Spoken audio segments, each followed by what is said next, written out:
Should MPs be paid more? Now, we asked that question because the Tory MP and Father of the House, Sir Peter Bottomley, certainly thinks so. He claimed it was really grim living on an MP salary of around 80 grand a year, while insisting it is a scandal that GPs are paid more. This is what he told the New Statesman. He said the doctors are paid far too little nowadays, but if they would get by roughly 100 grand a year, the equivalent for an MP to get the same standard of living would be 100 to 115 grand a year. Well, an MP's salary is around 3 times the national average, because the average salary in Britain is around £30,000 a year, and they, of course, receive pretty generous expenses and a pretty decent pension.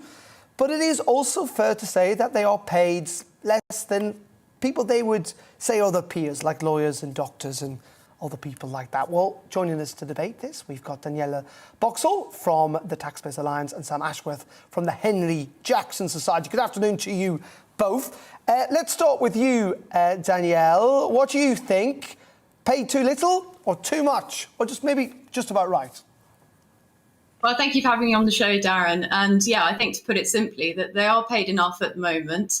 I think given the fact that the average salary in the UK is just over £30,000, to be calling an MP salary of over £80,000 grim, it might seem a bit like a slap in the face for some taxpayers that are, struggling to get by. They're seeing an income tax freeze. They're seeing a national insurance hike coming in April, and prices are going up. They're finding it hard to get by at the moment, while MPs are saying that they're not being paid enough. So I think the MPs pay at the moment is pretty generous. But if we do want it to go up in the future, then perhaps we could introduce something like performance-related pay, so that if the GDP goes up, then MP's salary goes up, to give them an incentive to increase the economic output of the country. Sam, I, in some ways, I kind of get the point he's trying to make, in the sense that, when you frankly look at some people, I always name footballers as an example, who earn an astronomical sum of money, and MPs in many ways are more important than footballers. But at the same time, it's not grim living on 80 grand a year, is it? I think the problem is not so much that it's grim, but that 80,000 a year is actually just not that much for the sort of talent we want in this role.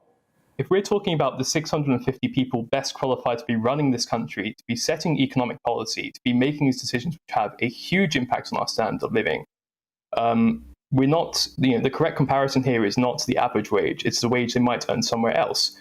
I'm sure the Taxpayers Alliance will be able to tell you, the NHS has recently been hiring managers now to 270,000 a year.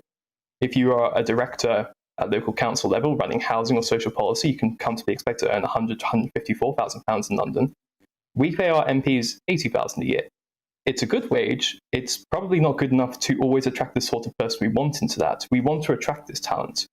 I also want to just briefly point out that if we were to introduce performance-related pay, you would need to find a way of making sure that does actually incentivize taking the long-term decisions that lead to growth. Because if they're going to go through something highly electorally unpopular like planning reform, which actually would make a meaningful difference to living standards, which actually could add double-digit sums to our national GDP, by the time that comes through and we start seeing the effect of that policy, it's going to have been 4 years. It may have cost you some votes. It may have cost you your seat. So you have to be able to make sure you can actually attribute to those individuals those decisions. And I think it's just a much smoother system to pay enough in the first place to attract top quality talent into the role. That's a fair point, isn't it, Danielle, that actually when you look at what potentially some MPs could be earning, it is less than in other sectors. And if we want good governance, frankly, like any other industry, you have to pay for it. And that means higher wages. Well, Sam mentioned some examples there that were also in the public sector, and we're not saying that it's okay that those individuals are paid that amount of money. In fact, we like to see, council chief executives on over £100,000 a year. We'd like to see that brought down so that it's more in line with what the public expects, and particularly when council services aren't particularly very good at the moment. One example that Peter Bottomley mentioned was the GP salary. Now, it's kind of a misleading figure, actually, that he mentioned, the £100,000 average for GPs. That also includes GPs that run their practices as well. So they take a bit of a profit from running those. But salaried GPs actually only earn £60,000 or just over that. So the figure that he mentions there is a slightly misleading figure for GPs pay at the moment. But no, I don't think it should attract top talent just because of the money is good. The point of being an MP is that it's a very privileged position. You're representing the people where you live. It's a point of public service. It shouldn't be about how much money you earn. And indeed, there's lots of people that have been earning high salaries that have chosen to leave those jobs in order to go into public life. Take Keir Starmer, for example. He was a top lawyer. He left that job to become an MP, and look where he is now. He's the leader of the opposition. So I don't think that it's the case that people would be attracted by a high salary. I think what they should be attracted by is that duty, that public service that comes with it. And Sam, you know, when you add the package together, because it's not just a salary, we all know they get pretty decent expenses, even after the expenses scandal, they get money to help with offices and staff, but also with their homes, travel, etc. And they've got a pretty generous pension as well. It's not a bad deal, really, is it? No, it's a terrible deal. So this is the thing. You're talking about these other elements that come with the job, and we're talking about public duty. And, you know, this is all well and good. The flip side to that is it's a job where you are constantly having demands made upon you. You have a level of media scrutiny, and, you know, with the best of will, I don't think anyone would say the media in this country is particularly friendly towards MPs or particularly kind to them. You're in an adversarial environment with extremely stressful working conditions. You could have the same sort of, you know, and let's say we go out of the public sector. You could go work in green investment, make an absolute fortune, not have to deal with the media, not have to deal with the stress of being a constituency MP. But some people do choose to become MPs. We're not forcing them to. So, I mean, you know, No, and this is the point. The point is people are choosing to become MPs because either they are financially secure enough that they can do this, and again, that's going to do, you know, that fact that you want that financial security from having had a very successful career already is going to dissuade certain groups from actually becoming MPs. You know, I don't think that's going to do an awful lot for working class background MPs at times. But, you know, in particular, we're saying the people who choose to do this, that's one segment of the people who might do it. They're very strongly motivated either by the prospect of doing good for their country or by working in politics. And I'm not always sure the second one is the best motivation. But there is another pool of people who could do this role and might do so if it were slightly less unpleasant and were not so financially straining.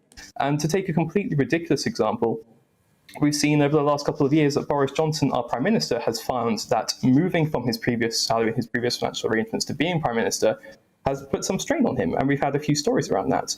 Now, surely it should not be the case that the people we are setting up to run the country, to make these decisions which add percentage points to our GDP, which, you know, is so concerned about, surely we want the best people in that role, and we don't want things that are going to present barriers to getting into it. That's a fair point, isn't it, Danielle? And just very finally, I mean, we are slight outliers in this when we look at other countries around the world. You know, Britain's not exactly top of the league table in paying its politicians well.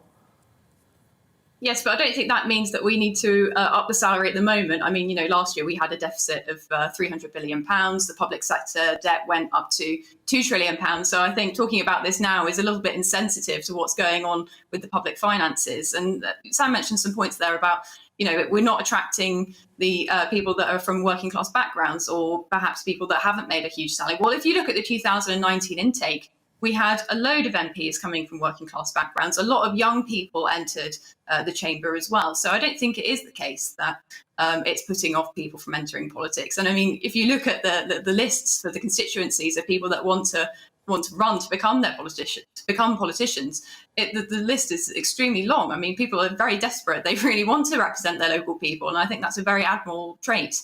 And, you know, if the Prime Minister finds it so difficult to finance his personal life, then perhaps he should consider getting another job. But I think he actually really likes being the Prime Minister and will continue doing it, despite the fact that it might be not as well paid as his previous positions.